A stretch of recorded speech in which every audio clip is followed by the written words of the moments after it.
You're all set, Sherry. Okay, thank you. Let's go ahead and we're going to call the meeting to order first, and then we'll take get a motion on the whole adopting our telephonic meetings according to Metro. So let me call this meeting to order. Is Commissioner Byrd, are you here? Commissioner Byrd is slow, but she's here. And we've established that Jackie is not here yet, or maybe we'll worry about that. Bonnie, Commissioner Dow, are you here? Here. And Commissioner Powell? Commissioner Powell? Present. Thank you. And Commissioner Ramos? Here. And all the commissioners that are here. Hope So Stringer. Hope Stringer. give me hope. So Okay. hope you, all right, let's get to saying that she's here. Stranger, are you here? I'm here. Thank you. Thank you. Thank you so much. Okay. Then I have a call for a motion to, I think we all know the drill on this one, that the COVID-19 outbreak is permitted under the governor's order number 65 that we are going to do this meeting telephonic. Could I get a call for a motion on that? I so move. It's Bonnie. This is Mary Lynn. I said. I have. Lovely. Okay.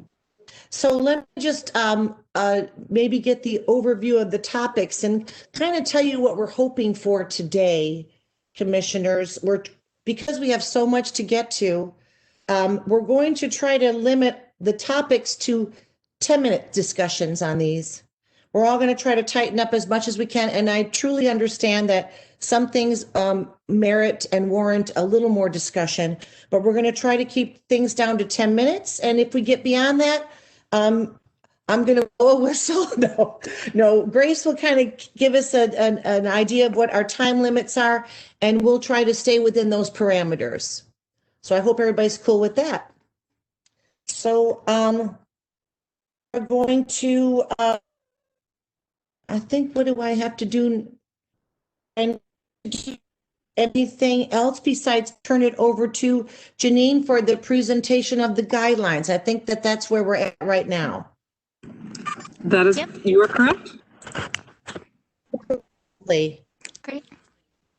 Great, thanks everyone. So here are the topics that we narrowed down to last meeting. So and we'll be going, Marissa and I will be trading off, going over the different topics, matching funds, grant categories, eligibility, and the pre-application, the review and scoring, allocations, and then just some administrative changes. Okay, next slide, please. So to just give an overview of how we'll frame the discussion, staff, so Marissa and I will summarize the topic, present the options. We do have a recommended option for each category, answer any questions you have, then hand it back to Sherry, who's going to lead the discussion. Hopefully we'll build some consensus, and then you all will vote at the end of the presentation. All right, next slide, please. So we'll start off with the matching funds for the FY22 grant cycle. All right, next slide, please, Grace. So as you know, the current policy, we require a one-to-one match, a dollar per dollar match. If the grant is for $7,000, we are currently asking organizations to match $7,000 with other grants, could be donations, federal grants, etc. All right, next slide, please, Grace. So our the staff recommendation for specifically FY22, because again, this has been such a crazy year, is to remove the matching requirements from the guidelines And this would allow organizations to accept all grants without financial matching, just again for FY22. So this is in line with current actions in the field. So the Council on Foundations, grant makers in the arts specifically. So that's kind of my go-to for national leadership in regards to arts grant making. It removes the burden of additional fundraising from these organizations that are pretty at capacity of what we've heard from our surveys, and relieves reporting labor. So there is the cons. There's always a con. It will, we will have to do a deeper dive for financial analysis and make sure that there is at least stability and sustainability so that they're able to accept the funds. And we'll talk about those, the differences in financial reviews later. So I'll briefly go over the other options. So next slide, please. So the other option is, of course, we retain the matching requirement. If you're uncomfortable with the removing the matching requirement, if it's very important that organizations have buy-in and demonstrate with the match sustainability and ability to continue future programming through this match, this is this would probably feel more solid, more comfortable for you all. However, the con is that we have heard from organizations that this does not really address the organizational challenges right now. They are having difficulty raising other funds. Our grants are very much appreciated and a lifeline. All right, next slide. There are other things we can choose, though. We also talked about removing grants from certain categories. It's a hybrid approach. We don't have, the con right now is that we don't have a lot of information to predict what categories would benefit from these changes, but it could be something to consider in the future. We could, do deeper dives with our applicants and grantees, again, kind of see best practices in other, from other local arts agencies. If this is something, staff could do this research project this year if we're thinking about if this is something that we could we might consider in the future, or if you feel strongly, we could talk about this one. We'll talk about this one as well. All right, next slide, please. And then there's also a 50-50 matching requirement, which, it does feel like a nice compromise. It shows some financial, stability. There is some buy-in. It still may be prohibitive to some organizations that are in survival mode. It does not alleviate reporting burden. You'll still have to show those matches. Staff, this is something that I think okay, this is maybe an ongoing, this is something we could move towards if we don't all, in the future, always remove the matching requirement. But again, this is an option for this year as well.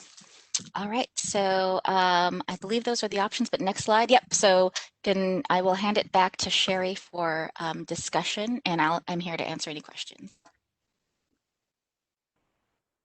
Okay, thank you, Janine. What I would like to do is maybe just go back to option number 1. Thank you, Grace. You got it all taken. We'll take a look at this, and then I'll open it up any discussions and on option 1. And this is the removal of the requirement altogether. Are there questions from any commissioners? And I see a hand raised. Do I see a hand raised here? Yes. Mattia, I see that your hand is up, so we'd like to hear from you. Yes, I actually support the recommendation that we remove the matching requirement from the grant. I asked around to a couple of other grant makers in town to see some of them already don't have matching requirements, so I don't necessarily think that it's something that's not, it's a practice that people already have implemented. And, just with the circumstances that we have this year, I think having certain funds and knowing that they have those funds is important. And a lot of times, organizations, can really, take that and leverage it for more fundraising, but wanted to make sure that, that they don't have to be stressed out about doing that. Now, I mean, I do think that that is like, so as a person that fundraises, it is something that you can use when you have to have a match to leverage. Let's say that you've already gotten this funding and you can match, when you're going out and saying you need, to match it, but they can do that without it being a requirement. They can still leverage this funding to get more funding without it being a requirement for us. So I support the motion, the recommendation from the staff. Okay, thank you, Commissioner. I see that Commissioner Ramos, you have your hand up as well? Yes, thank you, Chairwoman. I agree totally with Mattia. I completely agree with option one. I think that that's probably the best for our arts organizations right now. I did want to ask Janine if she could maybe go over, like, when you say additional labor, the staff, sure that It's does not have a huge impact on you guys as well. So we've built into the financial analysis, just making sure, we've suggested some updates to the financial analysis, and the additional labor is just, verifying. So we've talked about ways that we could, after the auditor goes through and looks at the financials, that staff would then just meet and verify that they've correctly analyzed the organization before approving the financial analysts or reviewer. So, I mean, it's just an additional step. It's actually a good practice.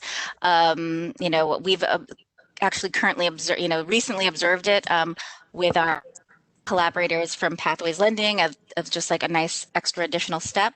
So, it's something we already do. Like, staff will look at the matches and make sure that the budget is that it all works out. But we'll take a deeper dive and look at to make sure that one, what does the financial reviewer recommend? And then do we feel the same way? Like, do we feel that this is a stable enough organization to accept the funds? So it's not too much labor. It's an extra step. And again, a best practice that we should probably just make sure is built in always. Great, thank you so much. Right, so it's a con, but not a big. It's not a big con. Yeah, so in that case, Right. Thank you. Option one. Thank you, Mary Elena. That was a good question, and I had the same thing. I see that Commissioner, do you have your hand raised as well? Would you like to say something about option one?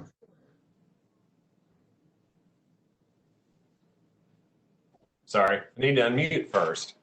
I would like to just say one thing. I appreciate everybody being on the committee call today.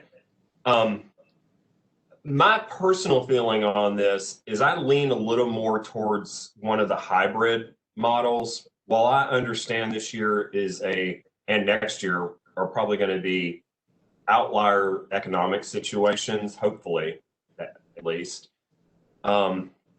My only fear in completely removing it is, one, I think it's really hard to put that back in place after we take it out. I think we also have to be cognizant that these are taxpayer funds. And the first time we give a substantial grant to an organization that, despite what the books may look like and the additional analysis that the staff would do, I think this, having the matching requirement does put a little more skin in the game for them. And I'm hesitant to just take it all away. I do think it needs to be lessened, either half or in some, maybe option 4 is a good middle ground too, but that's just my thinking on that. Just kind of my thoughts. Thank you, Chairman Schmidt. I think we need to maybe, Grace, can you give us option 2, 3, and 4 so we can revisit those here up on the screen real quick, and we are running a little late on time, but we have some wiggle room, and I know this is something we all want to make sure we get right. And were you talking about this option 3 hybrid, or more of the option 4 is the option 3 hybrid is what I'm thinking you're talking about. Is that correct, Jim? Yeah, I think either one of those would be fine. I'm just a little worried about, I think if we take it completely off, I don't know that we're going to ever be able to put it back on. And maybe that's what we want to do. That is, excuse me, that is a good question, because if we do remove it, I mean, that's a question for the staff. How difficult is it to put it back in there, and will it create any logistical problems for the Arts Commission? I personally think that taking it away this year, because it is an exceptional year, and then possibly having to re-implement it next year would not be a big concern of mine. But I guess I need to defer to the staff on a little more of their professional opinion about that.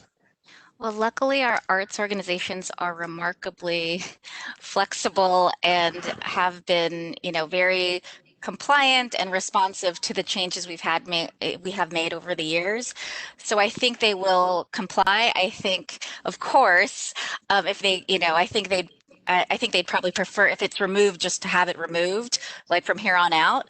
But I think if we implemented a hybrid next year, they would respond as well. I mean, they would, be compliant. Can I ask one other kind of a follow-up question to that? Janine, what other city-run grant programs, do they typically have matches as part of that because of public funds, or? It's a mixed bag. There's a move to removing, the state organization that's popping into my head right now that I know I can 100% verify is Sacramento. Or I guess it's not state, that's a city. So Sacramento has removed all matching requirements, and are, so they're in line with this. But it is mixed. I mean, I think this is a bold move, I think, but I think it's not uncommon. Again, it's very much in line with suggestions from grants makers in the arts. As Mattia mentioned earlier, just even local, different local funders have removed the requirements. So, but there's precedent in other local arts agencies. Thank you, Janine. And Bonnie, did you want to say something as well, Commissioner Dow? Yeah, this is interesting. I thought I was like all in on removing the matching requirement completely, but because I actually think 50% may be a little much. And what I'm wondering is if we have any flexibility to go with, say, a smaller matching amount than that. Absolutely. I think I put 50%. We staff, put this out as a proposal, but it can be, we can set it to whatever. Like 30%. Yeah. So, the committee decides and the commission approves. And to me, the advantage there is, it puts their skin in the game, right? And it means that they have to have some source of funding, like, besides us. And it would indicate that there's enough stakeholders in their org, right, to provide the matching, right? If they don't have any way of actually earning revenue from, performances, et cetera, because we all know how dicey that is right now. So what do you think, Sherry? I just saw your face just popped up. Well, I think that Marianne also has her hand up, and so does Commissioner Schmidt as well. I would like to hear what they have to say, and then I wanted to get a consensus on the options. 1, 2, 3, 4. We'll go down the road, and I'll put option 1 up there, and I want to see whose hands are raised. Option 2, option 3, option 4, and then I think we'll need to possibly try to take a little vote if we can. But I would like to hear from Mary Ann. You have your hand up. Yeah. Commissioner Byrd? I am the newest one on this committee, so a lot of this is new to me.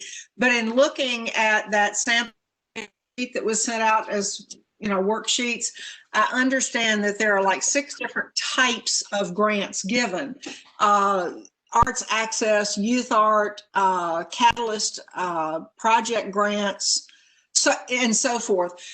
Some of those speak to survivability, and some of those are just new ideas. And maybe as a hybrid, we could look, and I would like input from the staff who actually looks at this so closely. If something is, we can make it through the next year if we have just this four, that would not require a match. But to produce a new something, that might require a match. And I know that's not really one of our options, but I'm sitting here, I also work on steeplechase, and we're kind of about not knowing whether we can run again next year and watching the bank balance go down because we've got to pay salaries and we've got to maintain course. And so the survivability issue seems to me the most important place.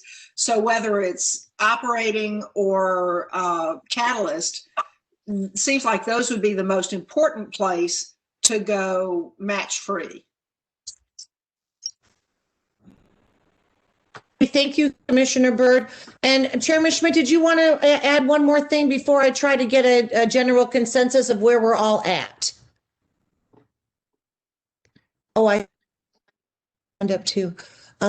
Jim's hand is down. Thank you. Okay, thank you.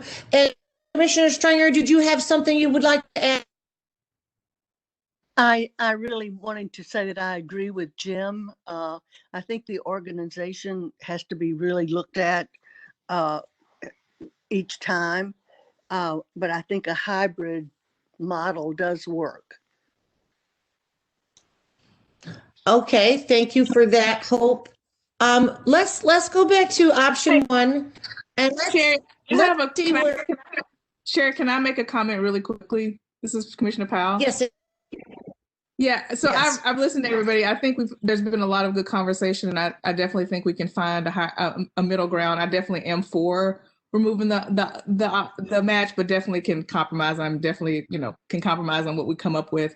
I do want to make a couple of points though. I do think that I think Jim made a great point that if we do remove the match, that's something that people might expect in the future, and I think we should seriously and honestly look into what this match brings to us. I know we are a government grantee agency, but I think oftentimes what we see in the grant making process is not necessarily something that is even beneficial to the grantee or the organization. So, long term, Janine, I would love for you guys are connected to a lot of national groups and other arts commissions. And I would love to have some, research around like, what is the benefit of the match, of the match proportion of a grant? Does it make a difference in solvability to the organization? Does it make a sense? Is it a barrier for entry? Like, I feel like long term, we should have a conversation about whether or not we want to continue this. I know this is something that we're talking about in the interim because of a pandemic, but I do think that this is something we should explore long term, and we should have some research behind what the match actually brings. And because I think sometimes these are things that have been done because they've been done, and nobody's really thought about, does this actually make sense, and is it helpful in any way? And so I'd love to have some research around that. So maybe in the future we could have a conversation about what this brings to the commission and the grantee process. And I don't know if there's any work already out there about that, but I think for folks that are concerned about this being long-term, that's something that could be helpful for us as we make a decision in a future year. But also knowing that whatever decision we make today, is based on the next, is just happening this next grant cycle because of the pandemic. Thank you, Mattia. Yeah, I think it's turning into a long discussion than I thought, but I'm so glad because everybody is making good points. And Mattia, I really am, I was agreeing with you on option one, just eliminate the match together. And I think Commissioner Schmidt made some good points, and I think Bonnie made some good points. Everybody's making good points. So maybe I think there's a few more hands that are up here, and if you need to talk, we would love to hear from you. But I would also like to throw this out in the time consideration that maybe we can all look at option 3, the hybrid approach, which seems like we're kind of all leaning towards that now. And if we wanted to make it, I don't know, a little less than we can sort of, we can customize the hybrid approach, something that we could all agree upon today or perhaps down the road, but it is something. Well, how does everybody feel about option 3, and do we think we can get a consensus on option 3? Can we please see again option 3 on this? Yes, absolutely. Marissa, did you have something? I thought I saw your hand come up. Oh, yeah, sorry. Janine just asked me to pop in and give my perspective real quick, coming into the staff role from being a grant writer. And just considering this year, we were talking about if it might be a barrier to entry. And my perspective is that having the match requirement can be quite a significant barrier to entry. That's the first thing that I, as a grant writer, would have to consider, like where are we going to come with the match funds to go for this? And a striking thing we saw when we surveyed our current grantees is they were very concerned about being able to raise their grant funds this year because individual giving has fallen so much due to the pandemic. Many organizations use individual donations as unrestricted funding to meet these match requirements. So that's just something that I wanted to raise, just so you all were aware of that in this extraordinary year, that it may be a barrier. Thank you, Marissa. Well, I have to maybe ask Grace, do you think we can come to or Janine, can we come to a consensus on this? And should I open up option 1 for, see where we're at on that, and option 2, option 3, option 4? Because I'm such a new chair, I'm kind of unsure how to proceed now, because it seems like we have, we're between 1 and 3. Am I correct on assuming that? It seems so. So I think maybe just quickly go down the line and say what folks are feeling strongest about, 1 or 3. And I think someone else had mentioned the possibility. Oh yeah, sorry. I think someone else had mentioned the possibility for the hybrid maybe of operating being no match, and if we do project categories, it requiring match for that because it's something new. Just wanting to echo something that I heard earlier. Oh, can I make a suggestion that I think you're right. I think the hybrid, I think the issue is, do we want to have no match or do we want to have a hybrid match? And then we have a discussion about what that hybrid looks like, because I have heard several different suggestions about what that could look like, and some of those are good suggestions. So maybe instead of going with an option, we just decide whether or not we want we can get the temperature by saying, okay, no match or hybrid, and then we could discuss, kind of what we think the hybrid could look like based on the suggestions that everybody has made so far. Because I know some people have said like maybe the match is lower than 50%. Some people have said we should look at the categories, and I think all of those things we could talk about. Hey, thank you, Commissioner Powell. That's helpful to me personally, so that helps me. Okay, so let us get a temperature gauge on option 3, and see if do we want to then maybe ask this, just kind of leave that open to discussion about the hybrid approach instead of a 50-50 kind of a match, or 50-50. Do we want to go like even as far down as 20%? So maybe we can, let me ask everybody's opinion about the hybrid match. And I'm going to start at the top of the list with Commissioner Byrd. Can you give me your opinion about the hybrid approach? I am more inclined to go for the hybrid approach, but I also would be willing to say if we set a moment for going match free, that I would go for the match free option. Thank you, Commissioner Byrd. Commissioner Daniel, oh no, Jackie's not here. Commissioner Dow, what's your opinion about the hybrid as opposed to match free? I like the hybrid approach. I would be supportive of going as low as 25% in terms of what the amount of the match needs to be.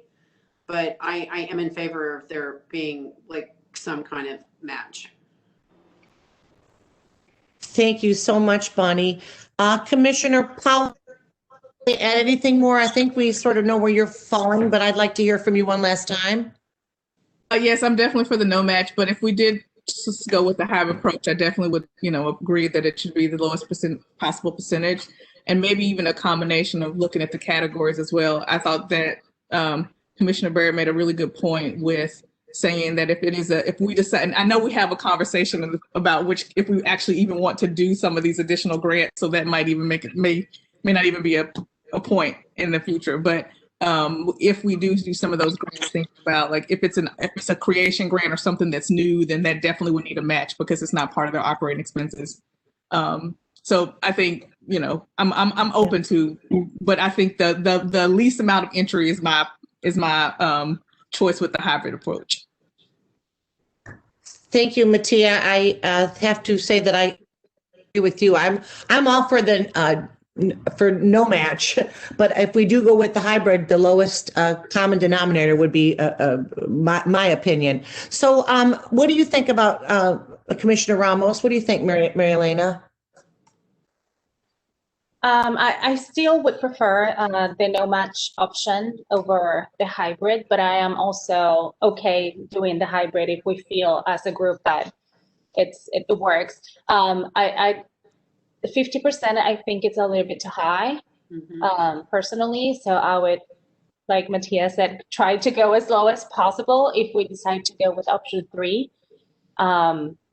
But yes, but option number 1 is still my number 1 choice. And Hope, can you chime in on this? What is your opinion about no match or option 3 hybrid? I think I'd go with the option 3 hybrid. I wonder if we could vote for only this specific year and leave it open for the following years. Well, that is actually good news, is that this doesn't have to stay this way. We can come back to this next year, depending on the climate of the pandemic and the financial climate of everything we have to take into consideration. So I am going to suggest that we look at the hybrid approach, and also we can also look at the categories and go with the hybrid approach and make it the lowest possible match that we can. I would 25%. So where do we need to go from here? Grace, do I go ahead and ask for a motion on option 3? So we're hoping to do a vote all at once at the end. And I'm taking notes as we go. We'll present the whole kit and caboodle to y'all then. Just so we have one roll call. So if we feel like we're at a good point to move to the next one, we can just go ahead and do this. And I have noted down y'all's perspectives so that we can review that, make sure it sounds good. Well, can I just make another point of call? Like when we get to the point that we're discussing whether or not what we decide to do with the other categories, that if we, that we might think about, I don't know where that conversation is going to go, but that we might think about looking at specific categories if we decide to continue with that around and look at the match for each category once we get to that point, if we decide to do specific categories. Because we may not, I don't know what that conversation is going to look like. I just want to leave the conversation open for us. I'm confused. Well, I mean, I thought sorry, I thought Commissioner had a good point about specific categories. I think one of our items is to decide whether or not we want to actually even have additional categories. We haven't talked about that yet. So I don't know that, so we may not even have categories next year because we may decide not to do that. But if we do decide to have some categories, I don't know, never mind. Let's disregard. No, my comment. I understood what you're saying, Mattia. So the next thing that we'll be presenting to you is the option of either focusing completely on operating support only for FY22, or continuing on with what we have with operating and project grants, or some, again, or deciding which categories to include, or to exclude for next year. So that's this topic right now, or the next topic. Okay. So let me just look at where what is the is there something on the next page? I'm sorry, Grace, that we need to, or could I just open it up to discussion right now, or is there something to look at on the next page here? Yeah, I think Janine has a brief presentation, and then we can talk about it. Lovely. Oh yeah, here it is. I'm Janine, I'm sorry. Great. Go ahead.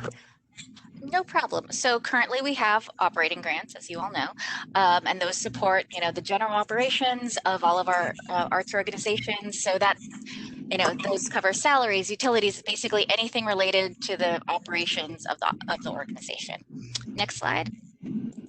We also have project support grants, and those are targeted. These are targeted support. So they're targeted to serve a specific underinvested population or expand artistic and organizational capacity. Next slide.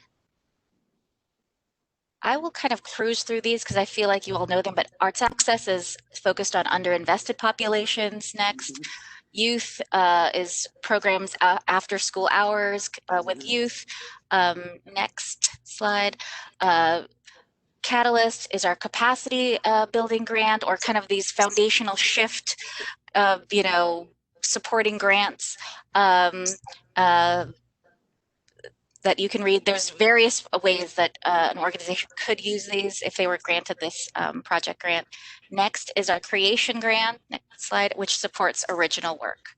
So the options currently, so next slide.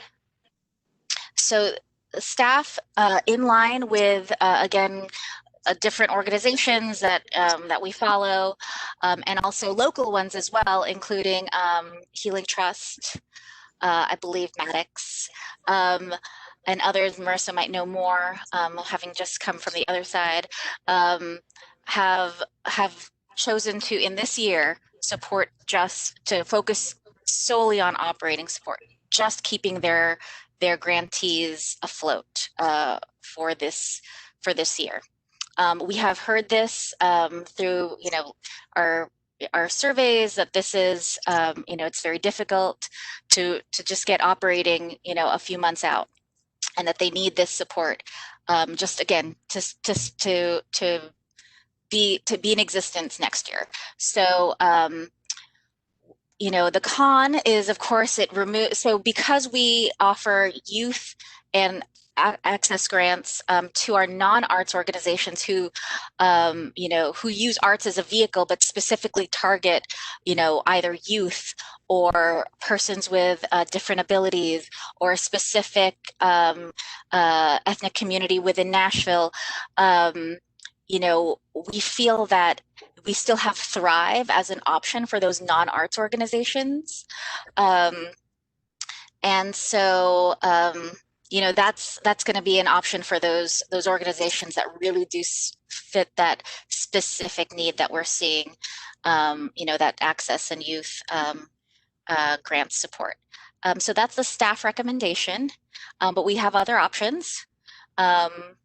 So again, we could modify the categories. So this is again a hybrid approach, and we can talk about the different categories. So I'll cruise by this one if folks are interested in talking about what those modifications might be. Next, and then and maintain the categories. Oh, sorry, I think I might have numbered them incorrectly. So maintain categories, hybrid, or only operating. So those are the options. Back to you, Sherry. Got it. Thank you, Janine. Okay, let's open this and take a look at where we're all at. Anybody have any questions about option 1? Well, here we go. Great. Okay, let me start at the top of my list that I see here. I see Mattia with her hand up. Go ahead, Commissioner Powell. All right, I never did take my hand down before, but I do have a comment on this. I was just gonna wait to let somebody else talk first. I went back and looked to see who we funded, because I was concerned about like not giving some of the organizations that aren't particularly arts organization opportunities for funding. For particularly, I was specifically concerned about youth programming, knowing that after school and schools and all of the things that we've been doing is disrupted and not in the same form that it normally has been. And when I look back, and Janine, you can help me, I was trying to pull it up while I was talking. I do feel like we only funded a few organizations in many of these categories, because we did, even last year, even in this current grant cycle, decided to forego the Catalyst, I think the Catalyst category. And so I felt like and even in the ones we did fund, it was kind of like we funded, just a few particular requests. I think in looking at this, and I hope this is the right spreadsheet, it looks like we only did one project, a creation grant this year. And then I think the youth access or arts access may have been 3. I'm trying to move the spreadsheet, but it wasn't, so we didn't fund as many folks in each, like I'm looking at it, we did 3 in the arts access, and I think it looks like we funded potentially 3 in the youth arts. So, I was trying to see who potentially would not get funding if we didn't do these categories. And most of these folks were in other categories. There are definitely a few, particularly in the youth arts, that are not. But I mean, I'm leaning towards option 1, just because looking at it, it's not a large amount of organizations that wouldn't have funding, and some of those folks could go through the Thrive program, since it's only a few. We're not talking about 20 different grants. We're talking about potentially 3 or 4 or 5 folks that may not necessarily qualify for another for operating support that could then go through Thrive. So I am for option 1. And another thing just to note that staff talked about is that a lot of these organizations, if they went through Thrive, would be eligible for larger awards than in this category. Thrive has a higher award ceiling. Just throw that out there. Thank you. So I'm glad, and don't just always, staff input is always welcome. So just interrupt anytime you want and throw it out, Marissa. We love to hear from you. I see that Hope, you have your hand up. Commissioner Stringer, we'd like to hear from you. I think I would be for for option 1. I know we're probably not ready to respond to that question yet, but the youth aftercare organizations I would be most concerned about. Okay, thank you, Hope. And Commissioner Byrd, you have your hand up. Would you like to say something? Yes, ma'am. Again, being the new person on the block, when would these grants get made? Because I feel like we're seeing the end of the tunnel here as far as COVID's concerned. So are we behind the times here? Or, I mean, if we're still going to be in significantly difficult circumstances when grants actually get funded, then I would say operating support only, because we want our arts organizations to survive. But if we're going to be back to almost fully normal by the time these grants are made, then I would have a whole different opinion. I'll jump in here. So, that's a good point in regards to, there are certain, there's light that we're seeing. However, arts organizations have predicted that this will be, ongoing for the most part, or many of the organizations, specifically performing arts organizations, have had just to cancel whole season, so they will not be in operation. And it will take quite a while to bounce back. And we can probably send a few, there's been some New York Times articles kind of predicting how long this will last for arts organizations. But it won't be anytime soon. Thank you, Janine. I hear you on that, because even though the COVID, we may be turning the corner with a vaccine and whatnot, but I think I think these are long-term effects that are going to be take a little every arts organization to get back on their feet. So if anybody wants my opinion, I'm also for option one, because I love the fact that we have the Thrive program that we can fall back on and again feel that. So I think we're all in a general consensus that we're all leaning towards option one on this. So I would like to move on unless I hear any objections from any commissioners. Okay, Janine, take it away, and then we'll do topic number 3, and then we're going to take a little break. Great. Well, I'll hand it to Marissa then. Great, thanks. So topic number 3, we wanted to talk about the option that is available to us through Submittable to have a change in our application process to include an eligibility phase pre-application. Thanks, Grace.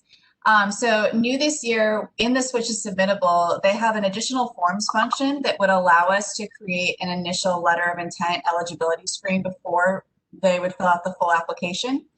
And so this would take you just through the steps of eligibility. It would tell you what category you were eligible for, and then the staff would review that and send the link to the proper application form. If we did this, we'd have it due about 3 to 4 weeks before the application deadline. And this would eliminate organizations needing to complete the full application if they're not eligible, so they don't go through the whole process and then only find out at the end that they weren't eligible the whole time. And another thing is it would allow Metro Arts staff to see how many applications are going to come in, and that would allow us to better plan for the coaching process and the panel review process. One great thing about Metro Arts is we have a really involved process through helping people through getting their applications in and getting their grants. But when we don't know how many we're getting, it can be really hard to plan for that. So we don't block anyone from applying. We would still allow applications to come in after that letter of intent deadline date, but those organizations just would not be able to take advantage of the draft review coaching. So next slide. So option 1 would be to keep the application as it is. So have applicants fill out just one long application in one go. The pros of this is that there's just one step to apply, so there's no additional deadlines. The cons would be a risk of ineligible applicants going through the whole process, not actually being eligible. And the cons would be that we wouldn't know the volume of applications coming in, so that would make it harder for us to plan our workload. And in particular, it makes it hard for us to know how to set expectations for panelists, because if we don't know how many applications we're going to get, we don't know how long they're going to have to volunteer their time to be a panelist. Next slide. So option 2, and this would be our recommendation, staff recommendation. This option would create that brief eligibility screen step that applicants complete first, and then they're sent a link to the full grant application. So again, the pros is that they know they're eligible, we know how many are coming in, we can better plan for the draft review coaching process. The cons is that it is an additional step for applicants, and that if somebody chose to wait to apply until after the letter of intent deadline, they do have to wait, at most 1 full business day before getting access to the full application, because we have to manually send it to them. So if anyone was waiting till 10 minutes before to apply for this grant, they might not get in. So that is just one con to raise there. So yeah, those are our two options. I'll throw it back to you, Sherry. Thank you, Marissa, very much. So let's take a feel for what we are thinking about the option 1 and option 2. So go ahead and raise your hand if you'd like to give us a little input. Hope your hand is still up. Is that correct? Hope, do you have anything you'd like?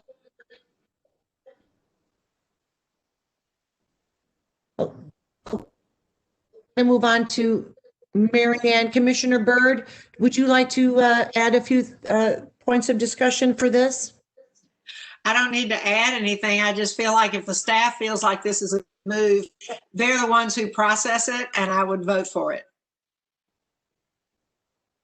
I think lean towards Mary Ann's opinion on this too, because yeah, they're the ones who are doing all the work on this end. So anybody else have anything to say, Commissioner Dow?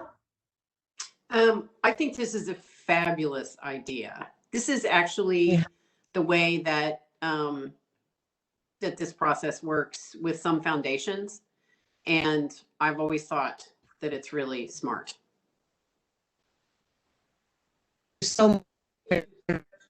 So are we pretty much all in a consensus that option 2 is the way we want to roll on this? Anybody has objections? Commissioner Ramos? Yes, I mean, definitely, I'm completely in agreement of option 2. I think it's a great idea. And having been in this committee for a long time, I actually think this will be, it seems like it's an extra step for the applicants, for the arts organizations, but I think it brings a lot of other opportunities for them to be coached, to receive feedback before they even apply. So I think it's great. That is a wonderful, Commissioner Ramos. So we are definitely in consensus that option 2 is the way to go on this. So I'm going to suggest that we move on to take a little 5-minute break. And when we come back, Janine and Marissa are going to, we're going to move on to topic 4. Is that okay? Do you want to take over from here? That's great. If y'all want to, I know it's a long meeting, so if y'all need to stretch your legs, get water, we'll, I think, kick back off at 2:01, and we are right on time. So good job, team. All right, Okay, Sherry, we are you all all set? Thank you, Grace. We are back. Let's see, where am I at? I gotta look real quick. Oh yeah. Okay, we have Janine and Marissa talking about grant review and scoring. So take it away, girls. Okay, great. So we're going to focus on the scoring criteria. And so again, just to touch on what was brought up last time by the Committee for Anti-Racism and Equity representative who was at the last meeting. They just wanted a better explanation of exactly what artistic excellence and cultural standards are, and again, making sure that they're not that they're respectful of various cultures and various art forms. So next slide. So the updated language that staff has crafted to just better explain what artistic excellence is within the scoring criteria is lead artist demonstrates mastery of skills and deep understanding of the genre and cultural standards of the specific art form and associated culture. And then this can be determined by length of time dedicated to the art form, history of performance, practice, or exhibition instruction. Sorry, there's an extra history in there, and an understanding of and relationship with the community surrounding the art form. So that can mean, a lot of different things, but those are the things that we'll be thinking of if this language is approved by all of you. So we'll move on, and I think let you have a discussion on all of the different bits of updated language we're proposing. All right, next slide.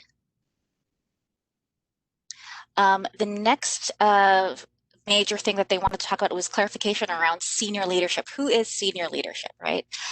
So we'll go to the next slide. And so we've just specifically just highlighted executive director and board members have applicable experience, expertise, and are reflective of the community it serves as stated in its mission or other strategic documents. Because, you know, folks have different communities that they focus on. Next slide.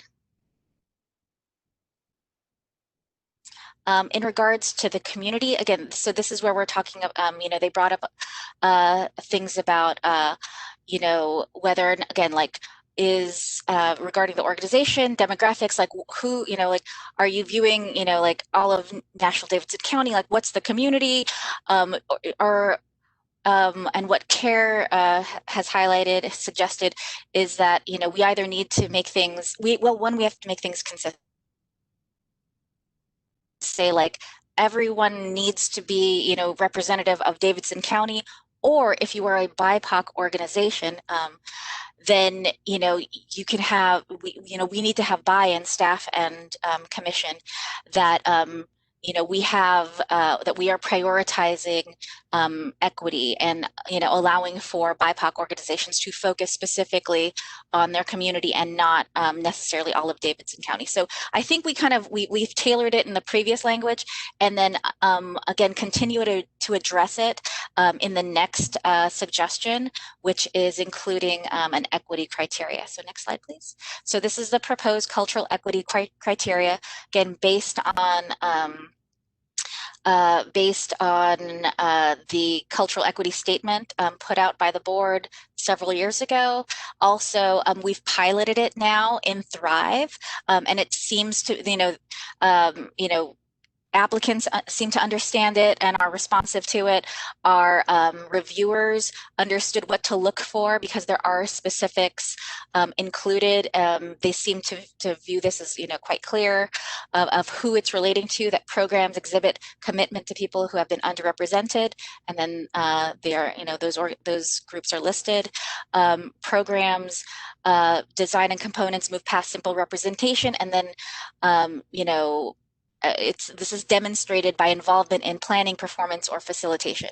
So that's what we're proposing as an additional criteria, which should clarify things because this was not included. We gave in previous years, we would give reviewers all of our, you know, major documents, including the cultural equity statement, you know, and our mission statement, you know, all of the things about our different strategic documents, but it wasn't woven into the criteria like we are proposing now. All right, next slide. There was, you know, concerns about financial health and making sure that we were, you know, that this was very COVID specific, and understanding that the previous year their budgets will look very different. So I brought in Ian Myers, our finance and operations director, to help me craft some language to adjust what the financial assessment would be. So we, if you go to the next slide, we'll include that. So again, it's just like, just asking deeper questions. That's like, if I had to summarize like what we're doing. So points removed from profitability, they used to get points for profitability and revenue dynamics, moved to sustainability. The balance sheet composition changes. So if there's debt, is the debt COVID related? Is there a realistic repayment plan in place? We're changing liquidity to sustainability. If not fund, and asking the questions, if not funded, will organization shutter or be able to maintain operations? If funded, will organization be able to operate for, you know, at least 6 months? Has the organization demonstrated ability to maintain programs in previous year and through the next year, even if they are scaled back programs, but, you know, have they been able to just meet the needs that they've set? And then in core, our smaller organizations, you know, less than $100,000, we've moved the points from revenue and expenses to growth and sustainability, but it, you know, it's mostly the same. All right, next slide. And that is it for the proposed language for the criteria. So I'll hand it back to you, Sherry. Thank you, Dean, very much. It's pretty straightforward. Are there any any hands up for discussion on topic number 4, grant review, and scoring? Commissioner Ram. still up. Is that correct? Would you like to say something, Mary Elena?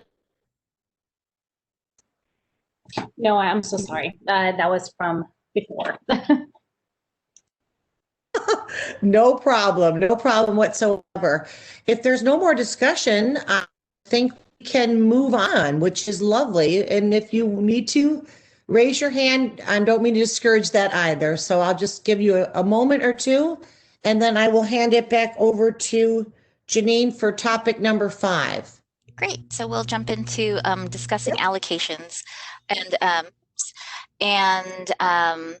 so here's the top 1, 2, 3, 4 bullets are current language. So we just want to include that allocations are determined using a formula based on panel score, which is not included now. So the applicants have no idea that there's this formula based on their score. So they know that the score is involved somehow, but we're just specifically stating that a formula is involved that's related to their allocation. All right, next slide. I just wanted to give an overview of the allocation process. So the average score is determined in the panel review. So there's with the community reviewers, many of you have sat on those panels as facilitators. There's also a financial review with a CPA. Those scores are combined and then averaged, and then the organizations are ranked. The funds, we have to figure out what funds are available, that we can give out for that granting period. This is approved by council. There has not been an increase in several years. But we have had an increase in applicants. So it's very tricky. But so we have the score of the panel, we have our budget from council. The category percentage is set. This is, we're gonna jump in and show you the actual allocation sheet, but basically, each category, it has a top percentage, and the categories with smaller budgets, so core, have a higher percentage than the percentage of the larger the organizations with larger budgets, and that's. But the larger organizations, just because of their size and because we allow for 20%, asking 20%, still typically get larger awards, larger grant amounts. So this is just our way of sort of balancing things and making sure that our smaller organizations that don't have maybe as many resources as the larger organizations have a larger percentage of what we give, out. So it's set.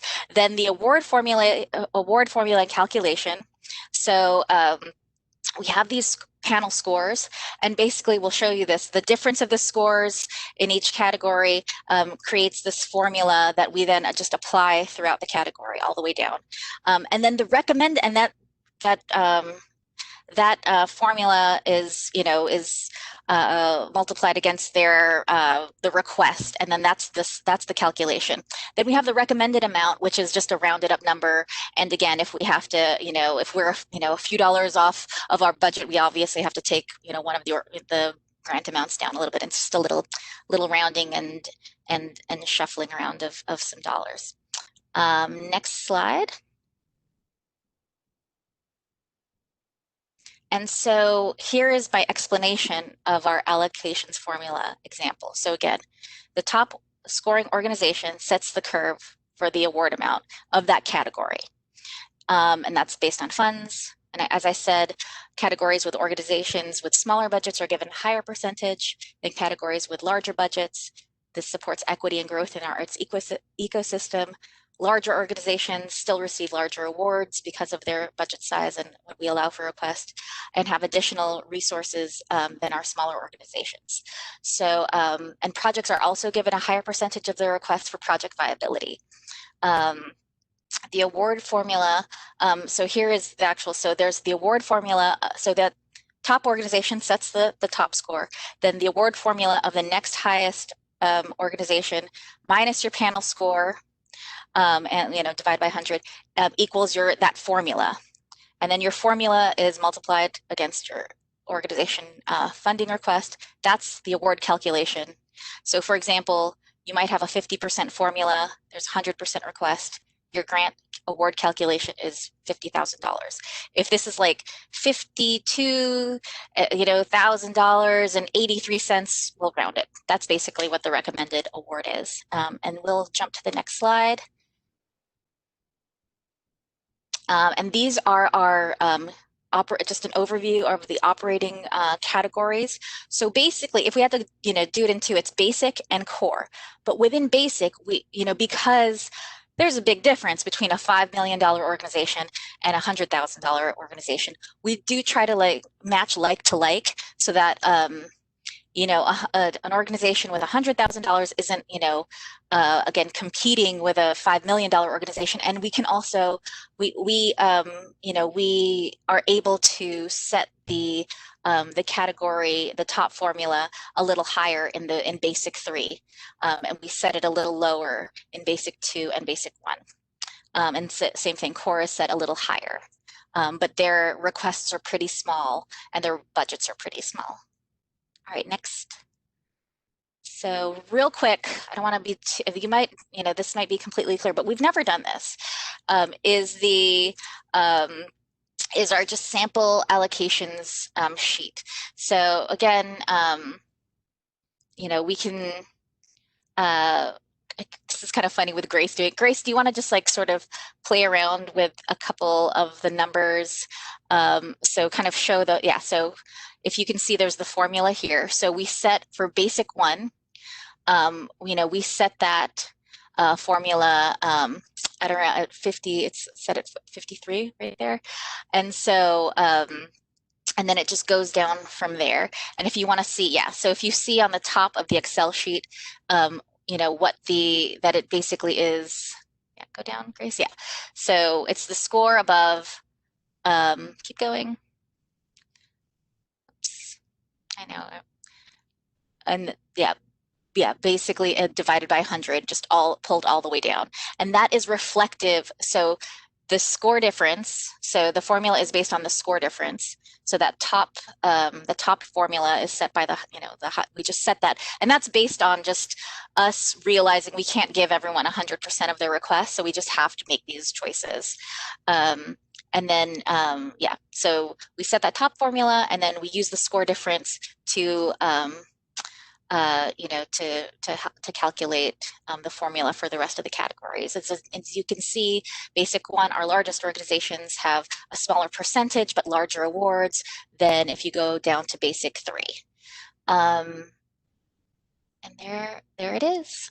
So that's the basic overview of it. We can return to this, and you have one of your, you have this to kind of play with as well.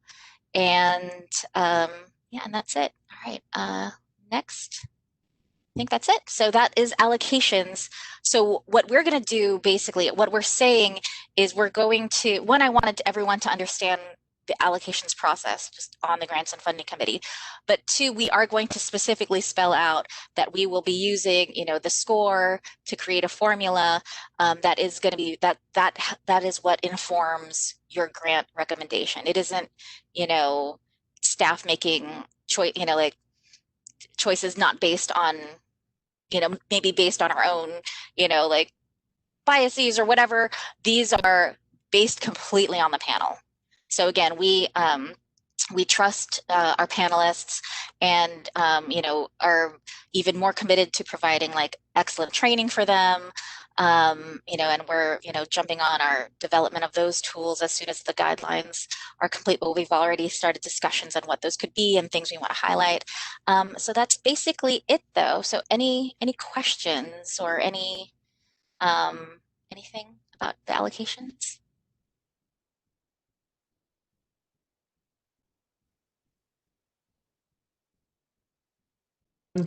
So grateful that you guys figured this out, because it's a lot to take in, but I realize that, I think it's good that we have a formula equitable, that exactly opinions and biases don't come into play. And as far as I can tell from looking at it, it does seem like it's a workable plan.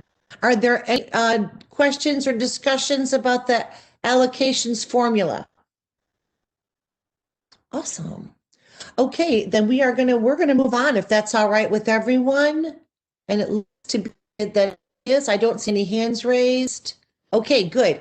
All right, then I think we're going over to Marissa and she's going to talk about award notification, grant management, and reporting. Thank you, Marissa. Thanks, Sherry.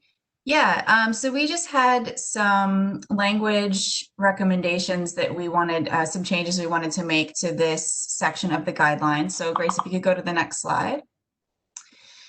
So our recommendations for this section of the guidelines, coming from previous discussion from you all and from the care committee, was to clarify the timeline of the grant payment and contracting process after award notification. So make it clearer to organizations that they won't get paid right in July. And add more information about the programmatic reporting requirements, just to set expectations about what the reporting burden will be in receiving these funds. So we can go to the next slide. So for the award notification section of the guidelines, the current text just says grant award notifications will be emailed to the contact person listed in the application. At the same time, Metro Arts issues a press release to local media, and that will have next step instructions in contracts, and that they'll be sent via email in the weeks following the announcement. So if we go to the next slide, staff recommends adding the following sentences to that text. The contracting process typically takes 4 to 6 weeks, as contracts require multiple signatures from Metro government. And if organizations return their signed contract and revised budget promptly, grantees should expect first grant payments between October 1st and November 1st. So just to give folks a range and setting that expectation of when they'll get paid if the grant is awarded. And this year, of course, was extraordinary for lots of reasons besides just COVID with all the budget stuff happening at Metro, but we want to give a general sense in the guidelines. Next slide, please. And so then the section in the guidelines titled Record Keeping and Reporting. Currently, the text mostly outlines financial reporting requirements, which are really important. And so it explains the process to submit budget revisions. And Grace, if you go to the next slide, it continues a bit. And then it also speaks about final grant reports being due before June 30th of 2021. And what will happen in that report if there's been an expense change of more than 10%, and when final payment will be processed. So staff's feeling is all of that is great, but we wanted to make some additions. So if you could go to the next slide, Grace. So the proposed changes here are to retitle this section Financial Record Keeping and Budget Reporting, since it is primarily about the finances. To add to this section, my contact information to request a contract amendment. So if you saw the previous language said you need to request a contract amendment the moment your budget changes. By putting my contact info there, that'll kick off the process to actually make that happen. And then to add to final grant reports are due on or before June 30th, 2021, just to add some clarifying language of see your award notification letter for final report due date specific to your grant category. The reason this is in there is that some grant categories, the final report is due the 30th, and some it's due a few weeks sooner. And so we just want to be able to direct people to look at their specific grant document so that they can verify that when they get the award and put that in their calendars. And then the final recommendation is to create an additional section titled Program and Performance Metric Reporting for the monthly, a Program and Performance Metric Reporting. And then there are 2 sections we wanted to add here. So the first is just some information about monthly performance metric reports that we're asking all grantees to complete each month. This was something new this year. The mayor's office has asked us to be collecting some basic data points in real time from organizations. And so we just wanted to set the expectation that there will be a monthly report as part of getting this funding. And we wanted to put that in the guidelines. So we would just add that all Metro Arts grantees must complete brief monthly reports on the following metrics and just a list of what those metrics will be. And that Metro Arts staff will provide additional information about this via email. And then the next slide. And then also just a brief section about the final closeout report. So again, repeating this language about final grant reports being due and to check your notification letter for the exact due date. And then just again, to set expectations of what kind of data grantees need to collect. we recommend adding grantees should be prepared to report on program goals, outputs, and outcomes, participant demographic information, jobs supported, and other metrics depending on the grant category. And then just a sentence that Metro Arts staff will provide more information about the final report as part of the award notification process. So just putting this language in there to set the expectation of what they'll need to report on, and then to let them know that we'll follow up after the award notification has been issued with more specifics about what that will be. So I don't think I did like a pro-con slide here. This was just some language we wanted to see if it was okay with you all. So that's what we've got. Okay, hang on. Oh, here I am. It took me a while to unmute. Okay, that was wonderful, Marissa. Does anybody have any questions or comments for Marissa regarding award notifications and the changing of the verbiage, which I thought was pretty, I think it clarified it a lot more than what we had before.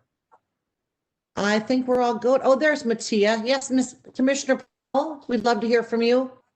I just have a question. I do think this is really great. I do have a question just for my own clarification, and just because I've gotten questions about it from some of the organizations that I'm engaged with. So, and I don't know this even as a commissioner, I don't know this 100%. So they get the first payment within the first few weeks of their, within the time frame that's specified in the language that you guys have created. But do they just get one additional payment at the end of the grant period? And it depends on when they submit their final report, and then how that's processed through Metro when they get that final payment? Or is it a quarterly payment, or do they get payments in addition to the one at the beginning and the one at the end? Janine, would you mind hopping into? Yeah, absolutely. So first payments will happen sometime, between October 1st, November 1st, and then final payments are made at closeout time.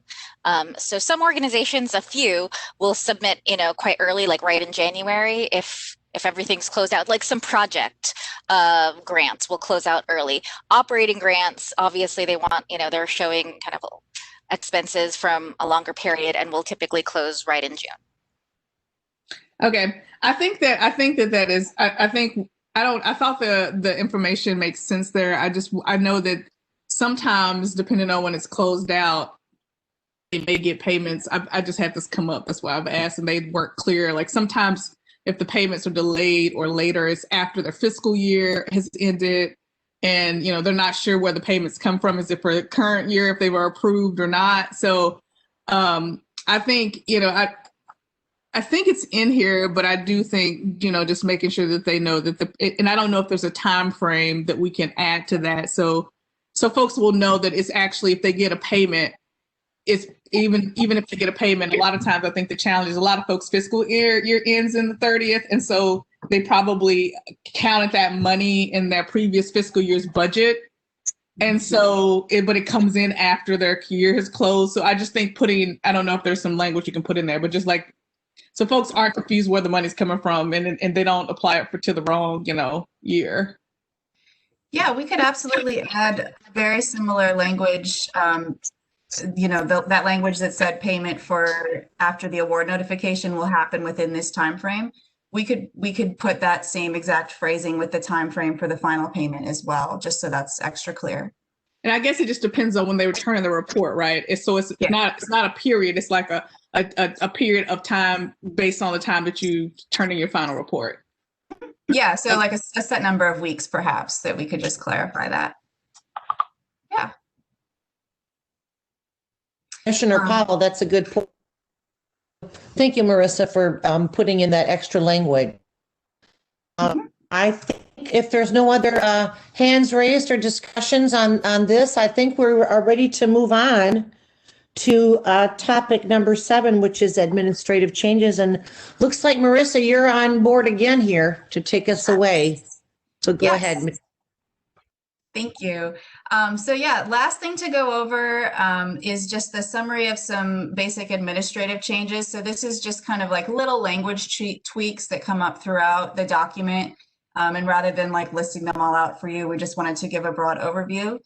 So one thing is we want to restate the eligibility criteria for each category. This was something that came up in the last meeting's discussion, is that there is a section at the beginning of the guidelines that has some eligibility, and then within each category, there's additional eligibility criteria.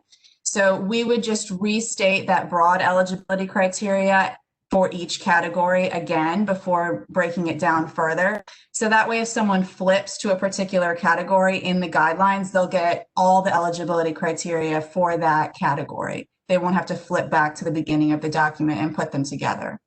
So that's just kind of a technical writing edit there. And then we would want to update all the web grants language to reflect our new submittable system and processes. So that's just changing web grants to submittable and clarifying the differences there. Updating all the dates for 2021, obviously. And we also wanted to include the list of Giving Matters requirements, and then have clear links to the Giving Matters coaches and description of the coach role. This was something that came up in the last meeting, just clarifying what is required for that Giving Matters profile and more directly linking applicants to help with creating that profile. So that's it. So, Marissa, does anybody have any questions about these administrative changes? Seem once again pretty straightforward, and I think that they're all good. Any other questions? Anybody have their hand raised so I can hear from anyone? I think we are all on track, and I'm so. Oh, Mattia, your hand is still up. Are you? Did you want to say something? Nope, sorry. I forgot Okay, to take off my good. hand. No worry. Okay, well, I think we can move on to the action item. Is that correct? I think we're ready to go. So I think we did circle back to that first topic, because I remember that we had talked about the match and whether we wanted to adjust it in that hybrid option, and we were going to wait until we had decided if we were doing operating project categories. So we may want to circle back to that just briefly. Yes, and also before we start the discussion, Janine is trying to get back into the meeting. Blake, would you mind upgrading her to being a panelist? Thank you so much. And also, can y'all see the notes regarding what we discussed? Could you pull that up? I can see them Okay, let's see. right at the computer screen. Yeah. Can you make it a little larger? Okay. You must be over 40. I am. Yeah. I think All most of right, how's that for y'all? Thank you, Grace.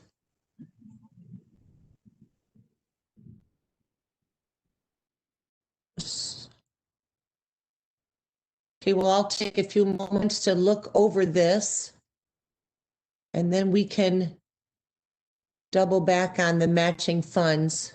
Let me know when everybody's kind of ready to go on this, but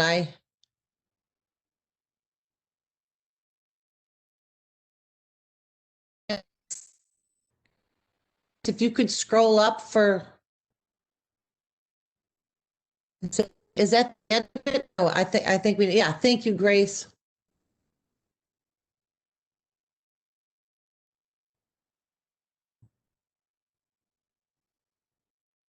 Okay. All right, so do we need to, I'll have to ask staff on this. Do we need to then go back to topic number 1 and do a little more clarification on that before we take any action? I would start with topic 2 and deciding whether or not you want to do operating only, maintain the current operating and project categories, or propose some modified categories. Thank you, Janine. Okay, so let me go back to number 2. Oh, did I jump the gun Did on they decide that? Wait, so what did we decide? Oh, we have to decide. Wait, sorry. I thought the committee had decided on operating support only. Only. Okay, so now we're going back to the match. My apologies, everyone. Oh, No, just the no, match. thank Just you. don't listen to me. Well, I was second guessing myself too when I heard it. I kind of forgot what happened. So yeah, I think we need to go back to the match and take a look at where we are in that. And I think we are all agreed on a hybrid option, but I think we need to clarify percentages and make the language a little more clear on that. So does anybody want to chime in on what we may or may not need to do on the match? Commissioners? Okay, I see some hands. I am going to go with Marianne Byrd, Commissioner Byrd. I was clicking the wrong thing to unmute. Having had the rest of the meeting to consider this, I would suggest that for just the year 22, that we do away with any matching grants except for the project grants and suggest maybe a 20% match for the project grants. Okay, thank you, Commissioner Byrd. Bob had suggested a 25% match.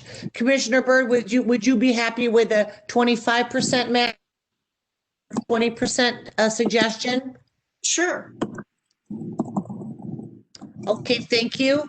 And then Mary Elena, Commissioner Ramos, you have your hand up. We'd love to hear from you. Yes, I just want some clarification because are we going to have project categories? Because if we're not, I think I'm a little bit confused on that, but I would be fine with a 25% match grant. And I think it would be important to have some sort of wording that says that this is only for this year and we will revise for the following fiscal year, just to make sure that people understand that this might stay, this might not stay, you know, that this is just like something we're doing now and then it will be reviewed again. But can somebody clarify? Because if we're going to do only operating support, can somebody help me understand that part? And I'm sorry, I think I was the first one to mess up this train. So it seems like there was consensus for this year focusing only on operating. So there is not going to be project support as of this year because we do have the Thrive option. Yeah, I think that's exactly. I had lost that little piece of the puzzle. I like that. I like the option 3 hybrid with the 25% match and just core only. And I am hoping that we have a consensus on this. Commissioner Dow, did you want to chime in?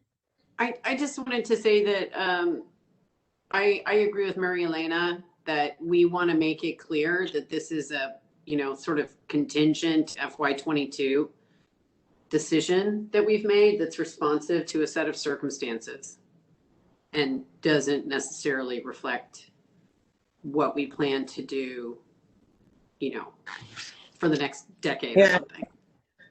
Yeah, just very well worded what you just said, Bonnie. Yeah. So, Janine, and think about that. Can we have some clarification in the word when we take a look at this at next commission meeting?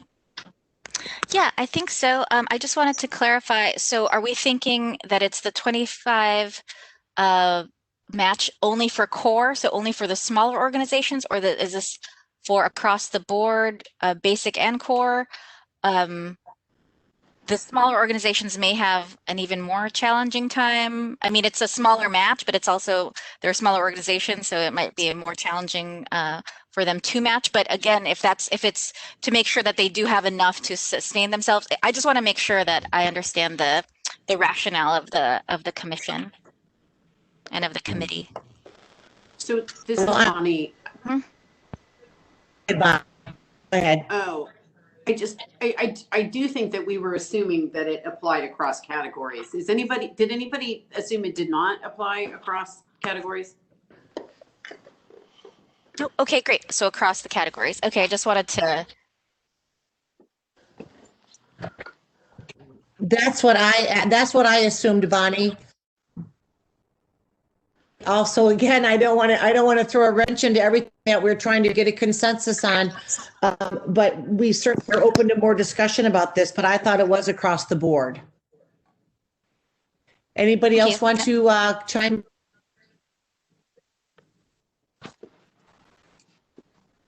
I'm sorry, go ahead, Jane.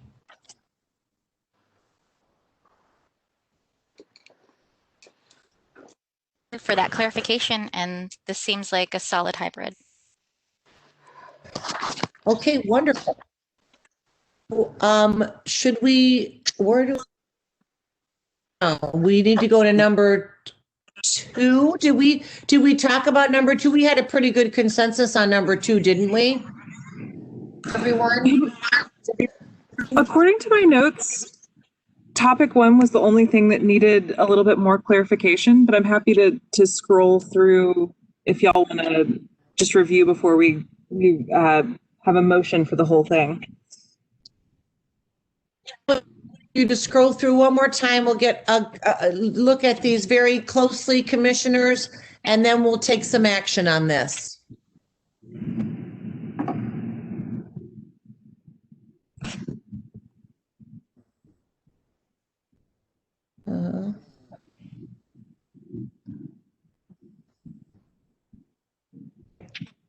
I was saying, and y'all just let me know when you're ready for 6 and 7.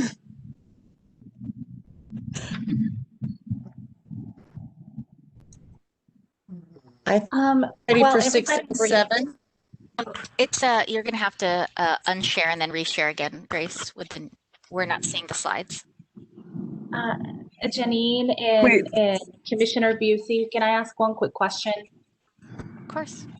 about number 2? Are we going to send some sort of letter or anything to explain to those project categories that they will be able and eligible to, well, they will be able to apply if they're eligible for Thrive? Is that something that's going to be, I just want to make sure that they know that we're not forgetting about that and the importance of the project, the arts projects. I just want to make sure that they know.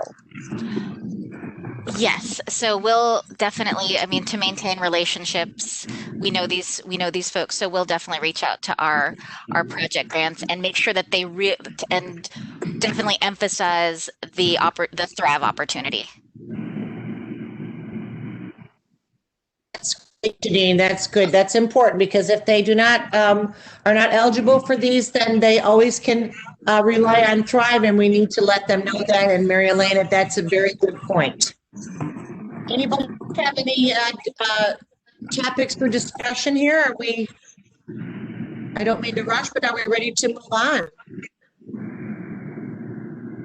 We're looking good, ladies and gentlemen. So I guess I need to ask for some action on this. Is that correct, Grace? That would be correct. So it is a very straightforward motion. And just so y'all know, you haven't escaped it quite yet. We'll be bringing this up in commission next week as well. A little less detail, perhaps. Yes, that is right. So yes, we'll have a chance also to make a final approval on this. But let's the proposed changes for right now. I'd ask for a motion on this from commissioners at this point in time. This is Bonnie. I move that we approve the proposed changes to the FY22 grant guidelines. And this is Mary I Elena. have a second.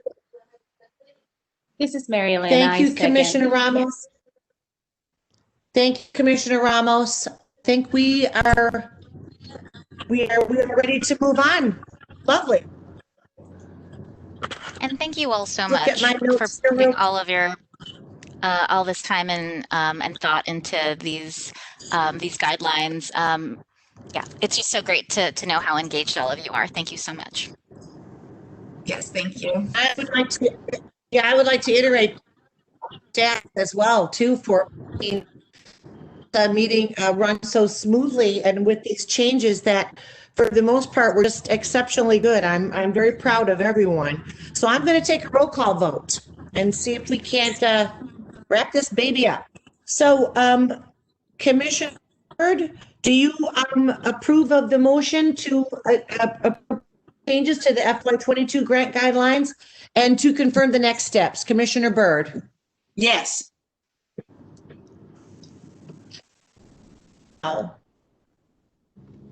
Yes, I vote yes.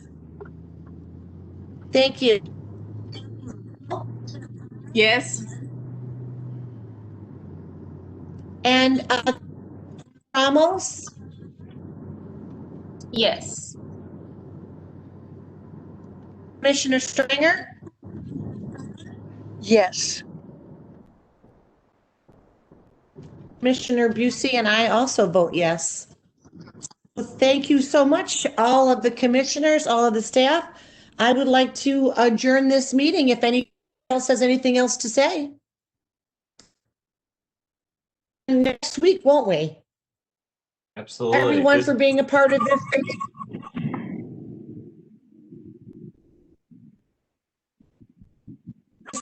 As our chair. I was just going to say thank you for doing a great job, Sherry, running the meeting, and thank you to everybody on the committee for your hard work. It's yeoman's work. Thank you. A second. Wonderful, wonderful. Yeah, great. Everyone, we'll see you, everyone on the 10th, I believe. So have a lovely holiday season in preparation for the holidays, rather. But we'll see one another next week. Bye-bye, everyone. Wonderful. Thank you so much. Thank you, Sherry. Thank you, Sherry.